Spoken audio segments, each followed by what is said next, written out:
ले जी दोस्तों, आगे हमारे पास जो इन्वेस्टमेंट अप्रेजल में जो नेक्स्ट पॉइंट हमने सीखना है वो है वर्किंग कैपिटल।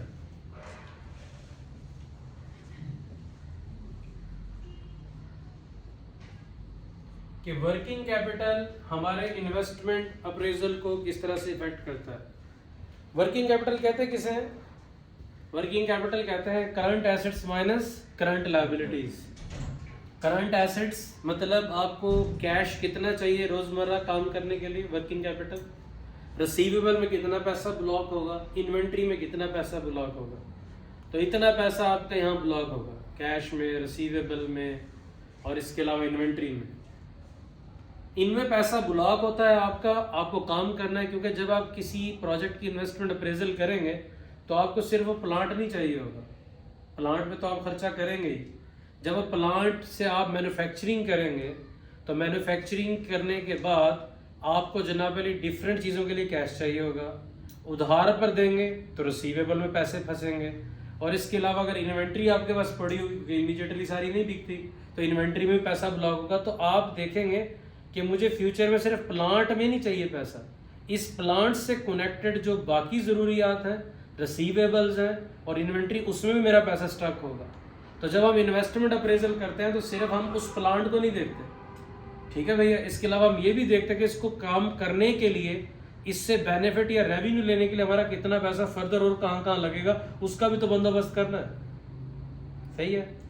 अब कुछ पैसे आपको हेल्प आउट हो जाती है, मिसाल के तौर पर आपके जो अकाउंट पेबल्स वगैरह वो आपके हेल्प कर देते हैं, ठीक है। और इसके अलावा आप ये भी कह सकते हैं क्योंकि शॉर्ट टर्म डेट वगैरह से भी आप हेल्प कर सकते हैं। तो हमारे पास वर्किंग कैपिटल का एक्चुअली क्या फार्मूला होता है? Current assets minus current liabilities. तो जो वर्किंग कैपिटल है उसमें जो पैसा इन्वेस्ट होगा उसमें, क्योंकि वो जब तक काम चलेगा उतना ही पैसा साथ साथ हमारा रहेगा, तो इसलिए इन्वेस्टमेंट अप्रेजल में हम वर्किंग कैपिटल को भी क्या करते हैं? इनकॉर्पोरेट करते हैं। वो कैसे इनकॉर्पोरेट करते हैं?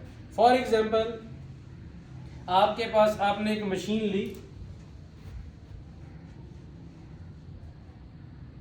एक मशीन है, उसकी कॉस्ट आपको पड़ी जी 1 लाख रुपए,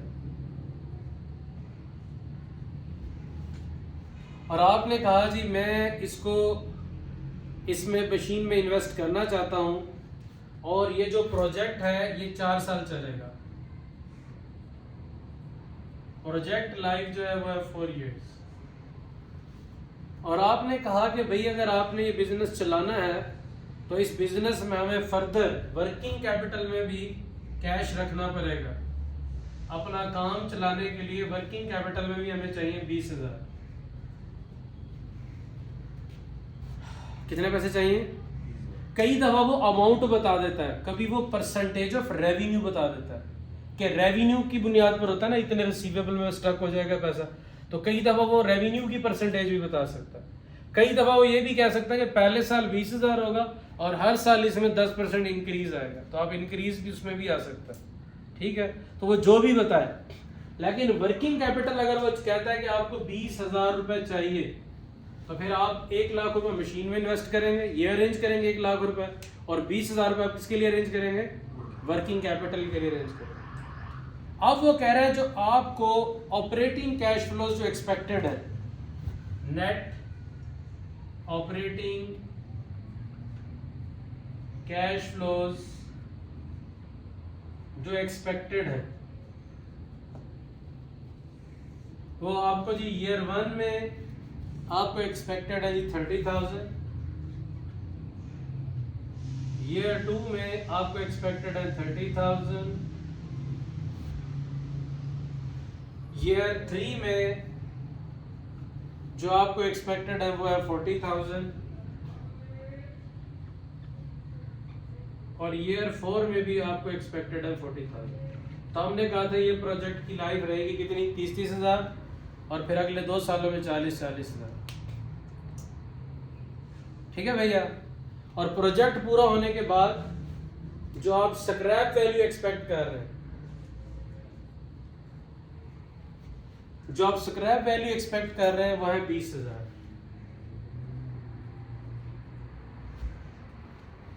ये हमारे पास प्रोजेक्ट है, और अब वो आपसे पूछ रहा है कि भाईजान आप ज़रा ये बताएं कि आपके नेट कैश फ्लो कितने हैं, रिक्वायरमेंट क्या है। रिक्वायरमेंट पार्ट ए में कह रहा है कि नेट कैश फ्लोज बताओ कितने।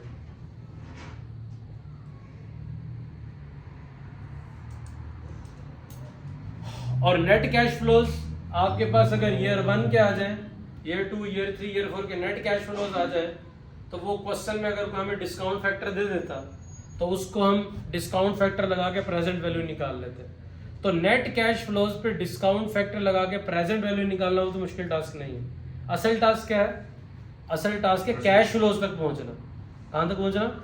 कैश फ्लोज तक पहुंचना। अगर आपको कैश फ्लोज आ जाए और डिस्काउंट फैक्टर 10% है, 12% है, 15% है, वो मैटर नहीं करता। उसको तो आप पहले साल का निकालना चाहते हैं 1 डिवाइड बाय 1.1 10% के लिए, दूसरे साल का 1 divide by 1.1 raise to the power 2। तो डिस्काउंट फैक्टर मुश्किल नहीं है। असल हमारे लिए इंपॉर्टेंट टास्क क्या होता है? कैश फ्लोज कैलकुलेट करना। क्या टास्क होता है? Cash flows. तो हम इस क्वेश्चन के कैश फ्लोज कैलकुलेट करते हैं जी। कितने जी? हमारे पास अब कितने साल है प्रोजेक्ट में? 4 ईयर 0, 1, 2, 3 एंड 4। ये हमारे पास जी 4 साल। अब बताएं जी ईयर 0 में आपका क्या क्या आउटफ्लो हो रहा है? एक आप मशीन में पैसे लगा रहे हैं, कितने? 1 लाख रुपए। और आपको आज ही काम करने के लिए वर्किंग कैपिटल भी कितना चाहिए? 20,000। वर्किंग कैपिटल भी आपको चाहिए 20,000। कोई इतराज? ओके की रिपोर्ट। अब आप मुझे जरा बताएं जी कैश फ्लोज अब आपको कितने हो रहे हैं हर साल? 30,000। ये भी माइनस हो जाएगा, ये भी माइनस। अब कैश फ्लोज लिख देते हैं। नेट कैश इनफ्लोज पहले साल कितना? 30,000। दूसरे साल 30,000। तीसरे साल 40,000। चौथे साल 40,000। ये तो आएगा ही। आपको स्क्रैप वैल्यू भी तो मिलेगी। स्क्रैप वैल्यू कितनी मिलेगी हमें? 20,000। तो वो कितनी लिखेंगे हम आखिरी साल में? 20,000। आप चाहें तो ये यहां भी लिख सकते हैं, मशीन के आगे यहां भी लिख सकते हैं। मशीन 1 लाख की आ रही है और आखिरी साल में हमें कितने दे रही है? 20,000 दे रही है। तो आप मशीन के सामने भी ये अमाउंट लिख सकते हैं और चाहे तो इसको अलग से लिखें। ठीक है। जब प्रोजेक्ट खत्म हो जाएगा, जब प्रोजेक्ट खत्म हो जाएगा, मशीन खत्म हो जाएगी, तो वो जो 20,000 आपने वर्किंग कैपिटल में इन्वेस्ट किया था वो भी तो रिलीज हो जाएगा। जब आपका प्रोजेक्ट ही कंप्लीट हो जाएगा तो वर्किंग कैपिटल वाले पैसे भी आपकी जेब में वापस आ जाएंगे। तो लास्ट ईयर में आपको सिर्फ स्क्रैप वैल्यू नहीं मिलती, बल्कि आपका वर्किंग कैपिटल भी क्या आ जाता है? वापस आ जाता है। वर्किंग कैपिटल कितना आ रहा है वापस? दोबारा 20,000 वापस आ जाए। अब आप मुझसे एक सवाल ये भी पूछ सकते हैं कि सर वर्किंग कैपिटल तो हर साल चाहिए होगा। वर्किंग कैपिटल तो हर साल चाहिए होगा, हर साल ऑपरेशन चल रहे हैं ना, तो सर आप पहले साल ले रहे हैं और आखिरी साल ले रहे हैं, दरमियान में तीनों सालों में क्यों नहीं ले रहे? इस मशीन पर काम करने के लिए वर्किंग कैपिटल 20,000 चाहिए। आप 20,000 लगा चुके हैं, ठीक है। अब 20,000 मौजूद है बिजनेस में और आपकी रिक्वायरमेंट 20,000 थी, एक्स्ट्रा जरूरत ही नहीं है, तो अगले साल ऑपरेशन कर रहे हैं, उतनी इन्वेंट्री, उतने रिसीवेबल, उतना गए, 20,000 पहले से पड़ा, फर्दर कैश की जरूरत नहीं है। उससे अगले साल भी फर्दर कैश की जरूरत नहीं है, उससे अगले साल भी फर्दर कैश की जरूरत नहीं है। अगर क्वेश्चन में वो कह दे कि रेवेन्यू का 10% लेना है, कितना लेना है? फॉर एग्जाम्पल वो हमें कह देता है कि रेवेन्यू का 10% लेना है, सिर्फ समझाने के लिए कह रहा हूं, ये क्वेश्चन का हिस्सा नहीं है। और आपका रेवेन्यू होता है यहाँ 1 लाख, यहाँ होता है 1,20,000, और यहाँ होता है 1,40,000, और यहाँ होता है 1,50,000। अब बताएं आपको पहले साल कितना वर्किंग कैपिटल चाहिए होता? अब मैं इसको इस रेवेन्यू की बुनियाद पे कर रहा हूँ, बोला जी। फिर आपको पहले साल 10% रेवेन्यू का 10% ले जरा। पहले साल चाहिए मुझे 10,000, अगले साल मुझे कितना चाहिए? 12,000। अब 12,000 मुझे नहीं चाहिए, 10,000 तो मेरे पास पहले है, तो मुझे फर्दर कितना चाहिए होगा? 2,000। अगले साल का बताओ? 14,000। तो मुझे चाहिए 14,000 और ऑलरेडी मेरे बिजनेस में कितना है? 12,000। 12,000 तो मुझे फर्दर कितना चाहिए? 2,000। और फिर अगले साल 1,50,000 का बताए? 15,000। 1 लाख का 10% 15,000, लेकिन बिजनेस में ऑलरेडी कितना है 14,000, तो मुझे फर्दर कितना चाहिए होगा 1,000 चाहिए होगा। Well done. ये मैं 1,000 ऐड करता जाऊंगा और अब जब प्रोजेक्ट मेरा कंप्लीट होगा तो रिलीज कितना होगा 15। पूरा 15 रिलीज होगा। तो ये जो मैं इंजेक्ट कर रहा था ये ब्रैकेट में चले जाएंगे और जो रिलीज होगा वो लास्ट ईयर प्लस में होगा।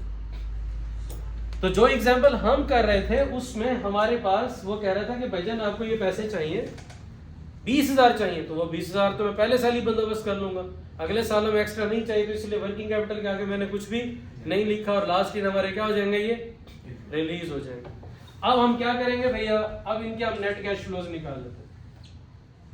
पहले साल का बताया जी, ईयर 0 में कितना है 1,20,000 माइनस, और ये कितना 1,30,000। अगले साल कितना आ रहा है 1,50,000। अगले साल कितना आ रहा है, नहीं वो तो ऊपर वाली एग्जांपल थी। ओके, पहले साल 30,000, उससे अगले साल 30,000, उससे अगले साल 40,000 और लास्ट ईयर में 80,000। अज्यूम कर लेते हैं हमारा डिस्काउंट फैक्टर है 10%। आप एनपीवी निकालें। पहले अगर हमारा डिस्काउंट फैक्टर है जो हम कैलकुलेट कर रहे हैं उसके लिए हमारा इंटरेस्ट रेट है 10%, डिस्काउंट रेट फैक्टर एट 10%। पहले साल का क्या होगा 1, अगले साल का क्या होगा 1 over divided by 1 divided by 1.1 27 बस 2 4 तक बहुत है ना। 27 मैं वो बता रहा हूँ एनपीवी ना बताएं, चलो डिस्काउंट फैक्टर बताएं। पहले डिस्काउंट फैक्टर लिखना होता है। डिस्काउंट फैक्टर है 10% बताएं 0.909। इसको दोबारा डिवाइड कर दें 1.1 से 0.826। इसको दोबारा डिवाइड कर दें 1.1 से 0.751 और इसको डिवाइड कर दें दोबारा 0.683। अब इसकी प्रेजेंट वैल्यू निकालें जरा, कितनी बनेगी पहले साल की। ईयर 0 की बनेगी 1,20,000 माइनस 27272। अगले साल की 30,000 मल्टीप्लाइड बाय 0.862 25860 और इससे अगले साल 40,000 मल्टीप्लाइड बाय 0.75 30,000 और नेक्स्ट ईयर की 0.683 मल्टीप्लाइड बाय 80,000 54640। बताइए जी फिर एनपीवी क्या आती है इसकी। चारों को ऐड करें 54640 प्लस 30,000 प्लस 25860 प्लस 27272 माइनस 1,20,000 17,772। तो एनपीवी पॉजिटिव आ रही है। तो हमने ये सीखा वर्किंग कैपिटल। ओके की रिपोर्ट। पेपर में एक बात का और ध्यान भी रखना है कि वर्किंग कैपिटल कब रिलीज होता है और कब रिलीज नहीं होता। अगर वो आपको कहे कि प्रोजेक्ट एंड हो गया है वर्किंग कैपिटल रिलीज होगा। अगर वो कहे कि 4 साल बाद मशीन रिप्लेस कर दी है और आप इस मशीन का इन्वेस्टमेंट अप्रेजल करें तो इस मशीन को तो रिप्लेस हो जाएगी इस मशीन, लेकिन चूंकि मशीन रिप्लेस हो रही है इसका मतलब ऑपरेशन आगे चल रहे हैं तो वर्किंग कैपिटल रिलीज नहीं होगा। तो लास्ट ईयर में आपने वर्किंग कैपिटल प्लस अमाउंट में नहीं लेना। ये बात याद रखनी है कि अगर वो कहता है मशीन रिप्लेस हो रही है इसका मतलब ऑपरेशन चलते रहेंगे। अगर ऑपरेशन चलते रहेंगे तो इसका मतलब है ये पैसा आपका रिलीज नहीं होगा। ये पॉइंट क्लियर है।